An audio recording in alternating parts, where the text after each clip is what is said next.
বসুন্ধরা গ্রুপের উদ্যোগে শুরু হলো বসুন্ধরা কমিউনিটি যোগার যাত্রা। ছোট থেকে বৃদ্ধ সবাইকে সুস্থ রাখাই এর লক্ষ্য। সকালের ভারী বৃষ্টির মাঝেও বসুন্ধরা স্পোর্টস সিটিতে হাজির হন স্বাস্থ্য সচেতন মানুষেরা। প্রতিদিন সকাল ও সন্ধ্যায় যোগা করতে পারবেন এ এলাকার বাসিন্দারা। অভিজ্ঞ ট্রেনারের অধীনে যোগা করতে পেরে খুশি আগতরা।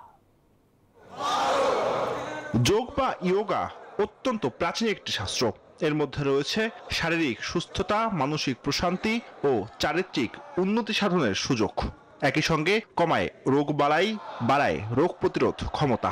পৃথিবীব্যাপী দিন দিন জনপ্রিয় হচ্ছে যোগা। এসব বিষয় মাথায় রেখে বসুন্ধরা আবাসিক এলাকার বাসিন্দাদের জন্য যোগা করার সুযোগ নিয়ে এসেছে বসুন্ধরা গ্রুপ।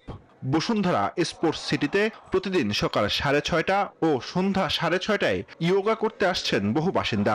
দৃষ্টিনন্দন পরিবেশ, সব ধরনের সুযোগ সুবিধা, অভিজ্ঞ ট্রেনার থাকায় খুশি বসুন্ধরার বাসিন্দারা। আর এই যোগা করতে দিতে হচ্ছে না কোনো টাকা। যোগা যারা করালেন ওনারা অনেক এইজেড, মানে অবিশ্বাস্য রকমের তাদের ফ্লেক্সিবল বডি। এটা দেখে আমার মনে হলো যে কোনো কিছুই আসলে করা পসিবল। আমরা যেহেতু বসুন্ধরাতে থাকি, আমাদের জন্য মানে আসাটাও এখানে ইজি ছিল এবং পরিবেশটাও ভালো ছিল। ওনারা ট্রান্সপোর্টের ব্যবস্থা করেছেন, এই কারণে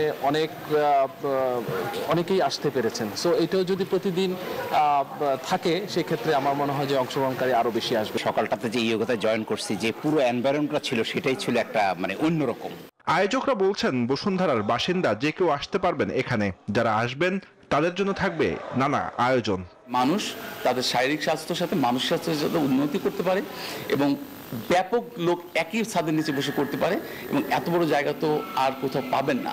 একমাত্র বসুন্ধরা প্রজেক্টের মধ্যে এই জায়গাটা আছে এবং চেয়ারম্যান মহোদয় এটা উদ্যোগ নিয়ে করেছেন এবং সে বলেছেন যেটা আমার তরফ থেকে এই আবাসিক এলাকায় যারা বসবাস করেন তাদের জন্য এটা উপহার।